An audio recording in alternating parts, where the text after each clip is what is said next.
관산동에 있는 청우하이츠라는 다세대 주택입니다. 반값이 됐을 때 이제 1억 2,800에 64% 가격을 쓰셨습니다. 64% 가격에 써서 1억 7천에 매도를 하셨으니까 매도 차익이 4,100만 원 정도가 있습니다. 안녕하십니까. 안녕하세요. 오늘은 빨리 투자를 시작해야 하는 이유에 대해서 얘기를 해보려고 합니다. 요즘 자산 가격이 폭등함에 따라서 빨리 시작하면 이득이었다 이런 생각이 들기도 하거든요. 사실 경매로 샀으면 더 좋았겠지만 뭐 한 3, 4년 전에 집을 사놨어도 좋았을 것 같은데 이런 생각이 많이 들면서 지금 투자를 해야 돼 말아야 돼 하는 사람들이 있을 것 같아서 어떻게 투자를 시작하면 좋을지 얘기를 나눠보려고 합니다. 빨리 해야 되는 이유, PD님께서 가격이 올라가는 관점에서 말씀해 주셨는데 그것도 맞아요. 가격이 올라가고 있기 때문에 내가 빨리 사야지 올라가는 거를 먹을 수가 있겠죠. 근데 만약에 이 자산을 2년, 4년 보유를 해야 된다라고 하면은 당장 올라가는 거는 크게 의미가 없을 수 있습니다. 중요한 건 4년 뒤 내가 팔 때 올라 있어야 되거든요. 근데 제가 그 경험을 했지 않습니까? 제가 9억짜리를 사서 6억 7천에 팔았는데 그 9억짜리가 10억 5천까지도 갔었어요. 당장 오르기로는. 근데 중요한 건 파는 시점에 6억 3천이 돼 있다는 게 문제죠. 그 손해를 본 거는 경매가 아니었습니다. 2년 보유하고 실거주 목적으로 샀던 집이기 때문에 하락장에 세게 물려서 그렇게 손실을 본 건데, 경매는 어떻냐면 단타 투자가 가능하죠.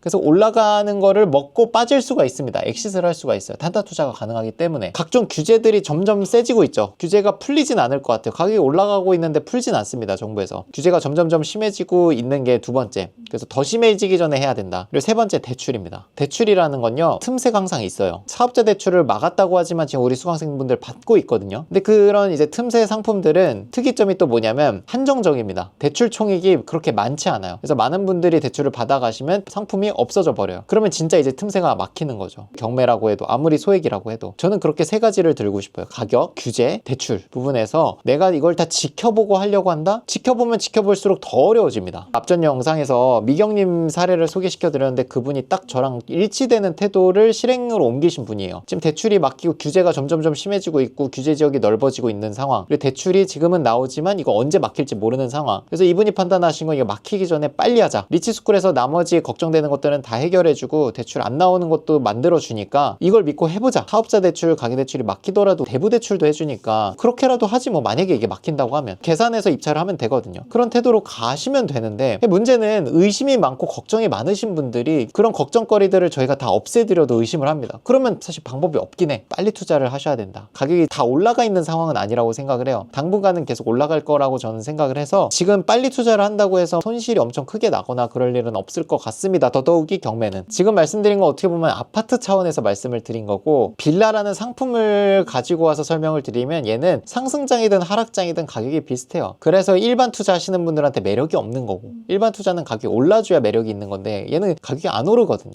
근데 경매로 가져오면 다르죠. 경매로는 빌라를 훨씬 더 비율로 쳤을 때 훨씬 더 높은 비율로 싸게 살 수 있는데 수익률이 상당히 훌륭하다는 거죠. 왜냐면 소액이기 때문에, 들어간 돈이 적기 때문에. 예를 들면 1,000만 원만 벌어도 수익률이 되게 괜찮아요. 아파트처럼 막 투자금이 억 단위가 들어가는데 1,000만 원 벌었으면 수익률이 10%도 안 되는 건데, 빌라는 뭐 2,000만 원 들어간 사례도 있고 투자금이 3,000만 원 이하로 들어간 사례들이 너무너무 많이 있잖아요. 1,000만 원만 벌어도 수익률이 33%란 말이죠.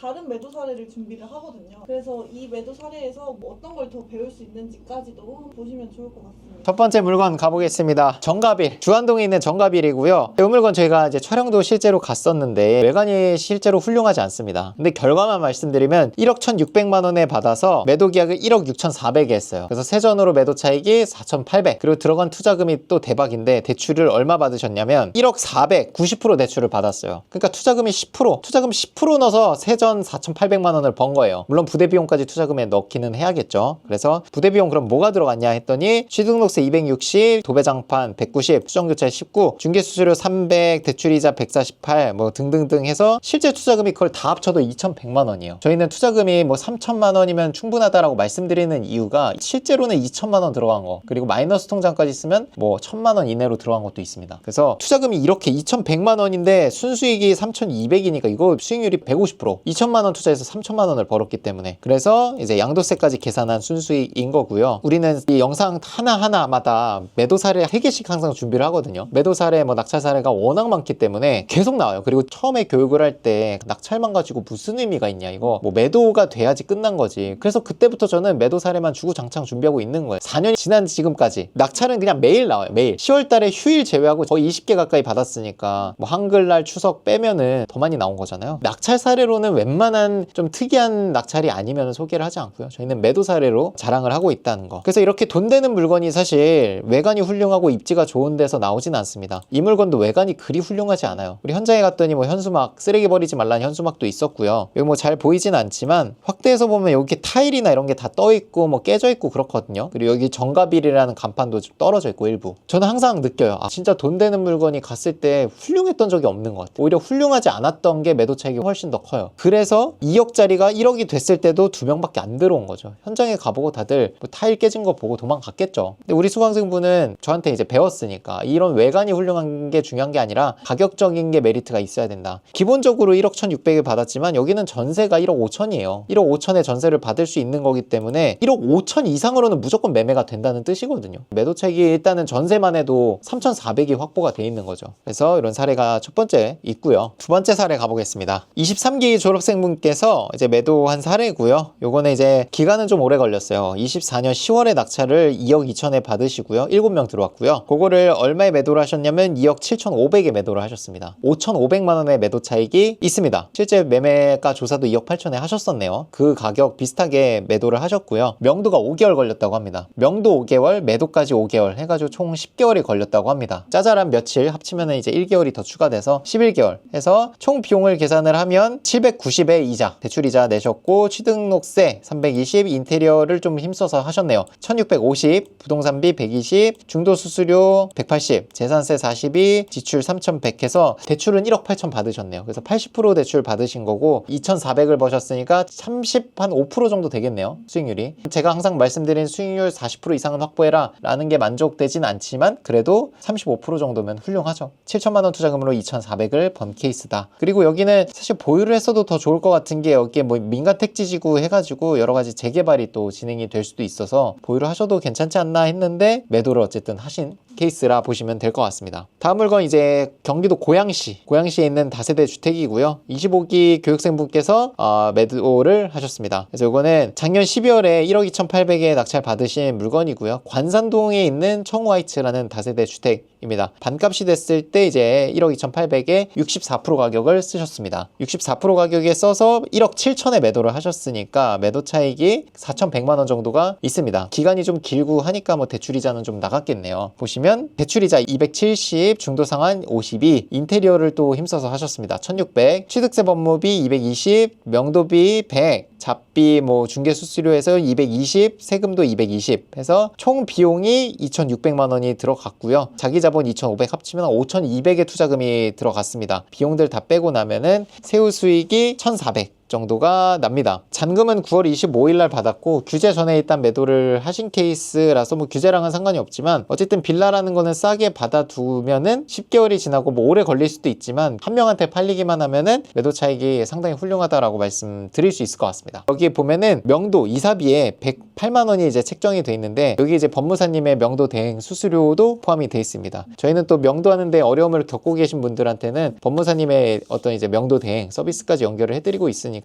그 명도 대행 서비스 그리고 제출에 문제된 분들께 해드리는 대부 대출도 많이들 이용을 하시는 것 같더라고요. 이번에 38기 교육생분 중에 엘베 없는 4층 5층만 전문으로 매도하시는 분이 수업 들은 거 아세요? 난이도가 제일 높은 거예요. 빌라 중에서 2층 3층도 사실 팔기 어렵다고 하는데 엘베 없는 4층 5층은 어렵잖아요. 수요가 더 적으니까. 오히려 사람들이 피하니까 더 싸게 받아서 차익이 더 크다고 말씀을 주시더라고요. 기간은 좀 길어질 수 있지만 매도 차익이 진짜 크대요. 그게 팔리기만 하면 본인이 판단하는 게 아니라 중개사님한테 결국 물어보는 거거든요. 팔리는지 안 팔리는지. 근데 팔린다는 동네가 있더라고요. 들어보니까. 그래서 제가 그분께 아니 그러면 저희 수업을 왜 들으셨냐 물어봤더니 그분은 온전히 수업료 그거를 우리 인프라 때문에 들으셨다고 했어요. 그냥 인프라가 필요해서, 커뮤니티가 필요해서. 이런 인프라 커뮤니티의 값어치가 앞으로 계속 커지겠지만 중요하다고 생각을 해요. 맞아요. 많은 분들이 와가지고 상담하시는 게 명도, 법무사님도 굉장히 큰 역할을 해주시고 계시고 그래서 제가 시중에 있는 법무사 변호사님들의 어떤 명도 대행, 경매 명도 대행 서비스 이런 비용들을 좀 알아보니까 보통 300에서 400만 원 정도에 책정이 돼 있더라고요. 근데 이 명도 대행이라는 건 또 일반인, 강사분들이나 일반인들이 했을 때 이게 변호사법 위반의 소지가 있기 때문에 반드시 법무사 아니면 변호사의 자격증이 있으신 분들한테 위임을 해야 됩니다. 근데 우리 법무사님은 반값도 안 되는 가격에 지금 저희 리치스쿨 수강생분들 한정해서 해드리고 있고요. 심지어는 우리 법무사님의 가격을 듣고 왜 이렇게 비싸요 하면은 저희는 딱 바로 말씀드려요. 그러면 동네 한번 알아보시면 얼마나 싼지 이해가 되실 거기 때문에 한번 법원 근처나 이런 데 법무사무실 가서 한번 물어보셔라. 그러면 며칠 뒤에 찾아오십니다. 너무 좋습니다. 이렇게. 자, 그래서 제가 이제 이번에 규제가 시작되고 나름대로 이제 표로 정리해 본 겁니다. 사람들이 어떤 걸 무서워하고 어떤 게 걱정되시지라는 거를 정리한 건데 크게 5가지 포인트인 것 같아요. 취득세 중과 여부, 그리고 가계대출이 나오는지 안 나오는지, 나온다면 어떤 제약이 있는지, 사업자 대출이 가능한지, 그리고 비교과세가 들어가는지. 이 비교과세는 참고로 다주택자만 해당됩니다. 2주택 이상이신 분, 1주택 이하이신 분들은 전국에 그냥 없다고 보시면 돼요. 규제 지역에 들어가셔도 비교과세 없어요. 그래서 매매사업자 활용이 서울에서도 가능하다는 거 말씀을 드립니다. 그 입찰 경쟁까지 말씀을 드릴 건데, 일단 규제 지역이면서 수도권이라고 하면 그냥 뭐 서울을 떠올리시면 될 것 같아요. 그리고 비규제이면서 수도권인 데는 부천을 떠올리시면 될 것 같습니다. 부천이 지금 비규제인데 수도권 안에는 들어오거든요. 그리고 비규제이면서 비수도권, 여기는 그냥 부산을 생각하시면 될 것 같아요. 내가 지금 어떤 상황인지, 주택이 몇 개인지 이런 걸 인지하신 다음에 내가 그럼 어디를 투자해야겠다라는 판단을 하실 수 있을 것 같아요. 그래서 무주택자, 1주택자, 다주택자 기준으로 무주택자 분들은 가능하다면 그냥 규제 지역을 하시는 게 제일 좋습니다. 왜냐면 입찰 경쟁이 제일 한산해요. 왜냐면 각종 규제를 때리고 있기 때문에 이거 뚫고 하실 수 있는 분이 무주택자밖에 없어서 심지어 단타도 가능해요. 이분들은. 왜? 비교과세가 없어요. 무주택자분들은. 사서 팔아도 비교과세에서 양도세로 부과되는 게 아니라 소득세로 부과가 됩니다. 심플해요. 무주택자는. 1주택자이신 분들이 조금 애매할 수 있는데 이분들은 비규제이면서 수도권, 즉 인천, 아까 말씀드린 부천, 경기 남부의 일부 이제 규제 빠진 곳들, 안산이라든지 안양, 만안 이런 데가 아직 비규제거든요. 그런 데를 보시면 좋을 것 같아요. 왜 규제를 못 보냐면 취득세 때문입니다. 규제 지역은 취득세가 두 번째 주택부터 바로 8%예요. 주택이 하나 있으면 당연히 8% 받는다는 뜻이겠죠. 근데 뭐 공통적으로 수도권에선 공시지가 1억 이하나 비수도권, 수도권 외 지역은 2억 이하까지는 무주택자건 1주택자건 다 볼 수 있어요. 취득세 중과가 없으니까. 주택수에서도 빠지니까 걔네들은. 그리고 다주택자이신 분은 지금 할 수 있는 게 앞서 말씀드린 공시가 1억 이하, 2억 이하나 아니면 써있진 않은데 오피스텔을 하셔도 될 것 같아요. 지금 상승장이 불이 붙었고 아파트 규제를 하니까 이제는 오피스텔도 매도가 슬슬 되기 시작합니다. 원룸 오피스텔이 아니라 투룸 이상. 그래서 그것들을 보유한다라 그러면 2년 뒤에 또 시장이 죽어서 아파트도 죽으면 오피스텔도 잘 안 팔립니다. 그래서 지금 같은 상승장이나 아파트가 규제받고 있을 때 반사이익을 보는 게 이제 아파텔이에요. 오피스텔의 투룸 이상의 구조. 그런 것들은 사자마자 바로 매도해서 내놨을 때 가격만 괜찮으면 매도가 아파트 대체 상품으로서 될 수 있습니다. 단 요건 한시적이요. 다시 말씀드리지만 아파트 규제 있을 때만 그 규제 지역 안에서 오피스텔이 거래가 잘 됩니다. 대출 70% 나오고요. 실거주 의무도 없습니다. 오피스텔은 기본적으로 상업용이기 때문에. 그래서 이렇게 정리를 할 수 있을 것 같아요. 무주택자, 1주택자, 다주택자 케이스별로. 근데 그런 건 있습니다. 무주택자이신 분들은 규제 지역을 할 수 있는 어떤 자본 여력이 없으신 분들은 1주택, 다주택이 하는 거를 똑같이 할 수 있어요. 포함입니다. 포함. 1주택자인 분은 다주택자가 할 수 있는 걸 똑같이 할 수 있고 무주택자는 1주택자, 다주택자가 할 수 있는 걸 할 수 있고. 경매라는 것 자체가 시세보다 싸게 사는 방법이기 때문에 어떤 네. 포지션에서도 다 가능한 걸로 알고 있습니다. 상담을 해보면 진짜 근데 PD님이 말한 게 맞아요. 가격을 싸게 받으면 끝나는 게임이라서 어떻게 보면 가장 심플하긴 합니다. 투자할 수 있는 매물이 많아서 누구나 가능합니다. 주택이 20개 있는 저조차도 할 수 있는 물건이 사실 너무 많아요. 근데 이 너무 많은 거를 잘 찾아야 되긴 해요. 소액 물건일수록 일반적으로 사람들이 생각하지 않는 물건일 수 있기 때문에 빌라니까. 그래서 잘 배워서 보는 눈을 기르긴 해야 돼요. 그리고 확인도 받아야 되고 안전한 물건이 맞는지. 자, 그래서 저희 리치스쿨에서 하는 서비스들, 사실 뭐 커리큘럼도 커리큘럼이지만 저희가 이제 가장 강조하는 거는 17가지 혜택. 앞서도 말씀드렸지만 이 혜택만 보고 저희 강의료를 흔쾌히 지불하시는 분도 있어요. 강의 내용은 이미 다 알고 계신 분도 와요. 인프라를 누리고 싶어서. 그래서 저랑 이제 이메일 상담할 수 있는 상담권부터 해서 각종 대행 서비스, 그리고 열쇠공 사장님, 이게 어떻게 만들어졌냐면 저희가 이걸 구상해서 만든 게 아니라 그때그때 수강생분들이 필요하다는 서비스를 요청해 주시면 저희가 그 업자를 추천을 받건 제가 찾건 번 해가지고 연결을 한 겁니다. 공실인데 문을 못 열어. 그래서 무파손 열쇠공 사장님을 섭외했고요. 명도하는데 맡기고 싶대요. 시간이 없대요, 본인은. 그리고 신경 쓰고 싶지 않대요. 그래서 법무사님을 섭외해서 모신 거고, 세금 걱정하기 싫대요. 그 세무사님이 모시고 온 거고, 입찰 대행, 입찰할 시간이 없어 입찰 대행 서비스하는 업체랑 협약을 했습니다. 대출이 안 나와? 대출 상품도 만들어 드리고요. 대출 상품을 연결받을 수 있는 대출 상담사님까지 연결을 해드리고 있습니다. 그 외에도 뭐 인테리어 업체라든지 다 경매하면서 여러분들이 겪는 고초, 어려움들을 다 연결한 거예요. 저도 실제로 이분들한테만 의뢰를 하고 있어요. 예를 들면 인테리어 업체를 이렇게 만들어 놓고 딴 데서 인테리어 찾지 않거든요. 이번에 부산 아파트 인테리어도 제휴돼 있는 인테리어에 맡겼습니다. 너무 잘해주고 계세요. 계속 제가 서비스를 이용해 보면서 괜찮으면 또 추천을 해드리고 있다 말씀을 드립니다. 연결해드리면서 리치스쿨이 뭐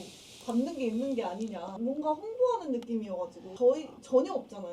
업체 받는 건 없고, 저희가 이득을 취하는 거라면은 어떻게 보면은 이 강의를 모집하기 위해서 어필은 하죠. 이 정도로 우린 이런 좋은 서비스가 있다, 요것만 하지 우리가 이분들한테서 뭔가 수익적으로 수수료를 받거나 광고비를 받거나 그러진 않습니다. 저희 두 가지라고 생각해요. 이걸 통해서 어쨌든 더 강의가 알려질 수 있게 노력을 하고요. 두 번째는 제가 그냥 이용합니다. 이용하려고 믿을 만한 사람을 섭외한 거예요. 저도 투자를 하고 있으니까요. 저희도 무료 강의도 진행하고 계시잖아요. 매주 둘째 주, 넷째 주 화요일 저녁 9시에 1시간에서 1시간 반 정도 무료 특강을 주기적으로 하고 있습니다. 제가 직접 하는 거고, 저희 리치스쿨에서 또 하는 여러 특강들을 그 단톡방에서 저희가 안내를 드리고 있으니까 들어오셔가지고 그 특강 안내 받으시고 매일매일 아침에 뉴스 기사 플러스 저희 수강생분들의 낙찰 매도 소식을 전해드리고 있으니까 들어오셔가지고 그냥 어떤 낙찰 사례, 매도 사례가 있는지 보는 것만으로도 좋은 공부가 되지 않을까 싶습니다. 좋습니다. 고생 많으셨습니다. 고생했습니다.